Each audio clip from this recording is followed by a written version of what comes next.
Alhamdulillah Rabbil Alamin. Wassalatu wassalamu ala nabiyyina Muhammadin wa ala alihi wa sahbihi ajma'in. Amma ba'd. Suatu saat setelah saya ngisi pengajian di sebuah masjid, ketika pulang saya diantar oleh salah seorang jamaah pengajian. Dia bercerita tentang pengalaman dia yang unik tapi menyedihkan. Kata dia, pernah suatu saat saya bepergian, kata dia, dari rumah menuju ke suatu tempat. Di tengah perjalanan pulang, saya kemalaman. Sehingga karena terbiasa untuk menunaikan sholat berjamaah, maka saya pun mampir sebuah masjid. Masjid yang cukup besar, cukup megah. Saat itu sudah masuk waktu maghrib. Sesampainya di masjid, ternyata lampu belum dinyalakan. Maka dia pun menyalakan lampu yang ada di masjid. Tak, dia nyalakan. Setelah dia nyalakan, dia mau adzan tapi jangan-jangan ada muadzinnya. Akhirnya dia tunggu. 1 menit, 2 menit. Sampai 5 menit ditunggu. Ternyata tidak ada yang adzan. Akhirnya wah ini mungkin muadzinnya lagi kemana. Akhirnya dia yang adzan. Dia adzan. Allahu Akbar, Allahu Akbar. Dia adzan sampai selesai. Ketika dia selesai adzan,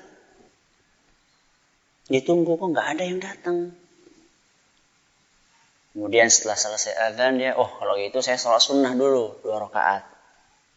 Sholat qobliyah maghrib, sholat 2 rakaat. Siapa tahu ketika tengah sholat nanti ada yang datang. Sholat 2 rakaat, selesai sholat nggak ada yang datang juga. Akhirnya dia qomat. Dia pikir biasanya kalau orang itu ke masjid kalau udah dengar qomat, mereka akan lari-lari kalau udah dengar qomat. Hanya dia benar dia qomat. Allahu Akbar, Allahu Akbar sampai akhir. La ilaha illallah. Tengok kanan kiri belakang, tidak ada tanda-tanda kehidupan juga, nggak ada yang datang. Dia pikir kalau kayak gitu biarlah saya mungkin dimulai sholat dulu. Biasanya nanti tengah-tengah sholat ada yang datang. Tengah-tengah sholat ada yang datang, siapa tahu ada yang jadi makmum. Benar, dia sholat 1 rakaat, dapat. Begitu dapat 1 rakaat, masuk ke rakaat kedua, ternyata pintunya digedor. Dor. Alhamdulillah nih ada teman, kata dia. Alhamdulillah ada teman. Udah 2 rakaat, 3 rakaat, selesai. Assalamualaikum warahmatullahi wabarakatuh. Assalamualaikum warahmatullahi. Ketika dia nengok ke belakang, ternyata nggak ada siapa-siapa. Di belakang nggak ada siapa-siapa. Akhirnya dia agak gemeter juga. Bulu kuduknya yang tadi bisa biasa mulai merinding. Wah ini jangan-jangan siapa tadi yang gedor-gedor pintu? Akhirnya mungkin dia tidak sempat sholat sunnah karena sudah terlanjur takut. Dia tinggalkan itu masjid.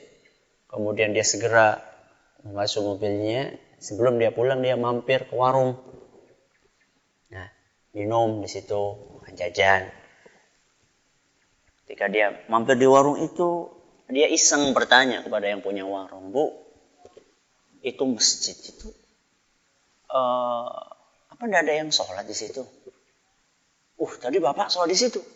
Iya. Di mana Pak? Ada apa? Ada apa di situ? Ya biasa aja. Saya sholat sendirian, saya kerja borongan, adzan sendirian, sholat sendirian, adzan sendirian, qomat sendirian, imam, makmum sekaligus borongan, kerja borongan. Ya saya sholat di situ biasa. Masa tidak ada apa-apa? Ya tidak ada apa-apa. Cuman tadi ketika lagi sholat itu di tengah-tengah sholat ada yang gedor pintu, dor. Kata si pemilik warung, nah itu masalahnya. Itu masalahnya kenapa pada nggak sholat di situ. Loh kenapa emang? Itu masjid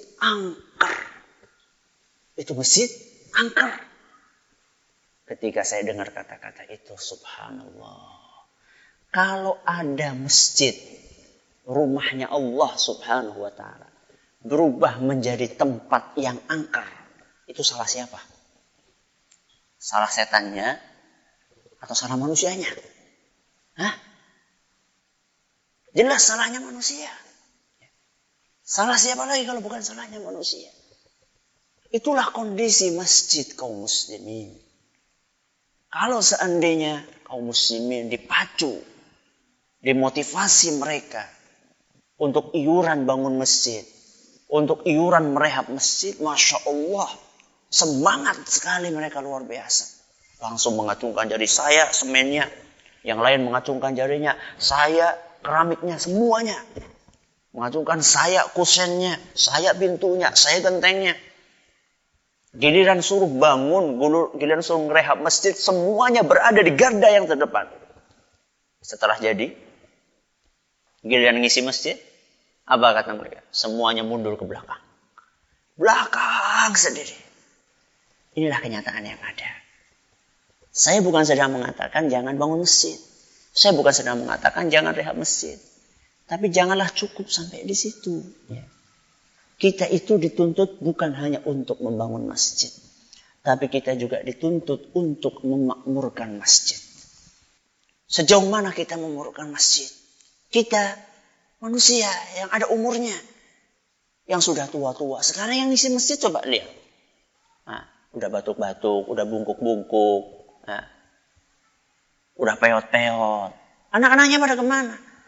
Kalau mereka yang tua-tua ini sudah mati, siapa yang mau melanjutkan masjidnya? Maka mari kita berusaha untuk mengajak anak-anak kita, untuk mengajak putra-putri kita ke masjid. Ya. Supaya apa? Supaya ada generasi penerus yang akan mengisi masjid kita. Sehingga masjid kita tidak berubah menjadi masjid yang angker seperti masjid tadi. Anda pengen supaya masjid di kampung Anda tidak berubah menjadi masjid yang angker, ajaklah putra-putra Anda untuk ke masjid bersama Anda tentunya. Jangan sampai Anda hanya mengajak putranya ke masjid, sedangkan Anda sendiri enak-enak nonton TV di rumah atau enak-enak untuk bersanteria di rumah. Jangan sampai masjid Anda menjadi masjid yang angker. Semoga yang sedikit ini bermanfaat buat kita semuanya. Wallahu ta'ala a'la wa a'lam.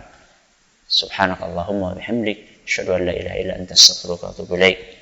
Wa akhiru da'wana alhamdulillahi rabbil alamin.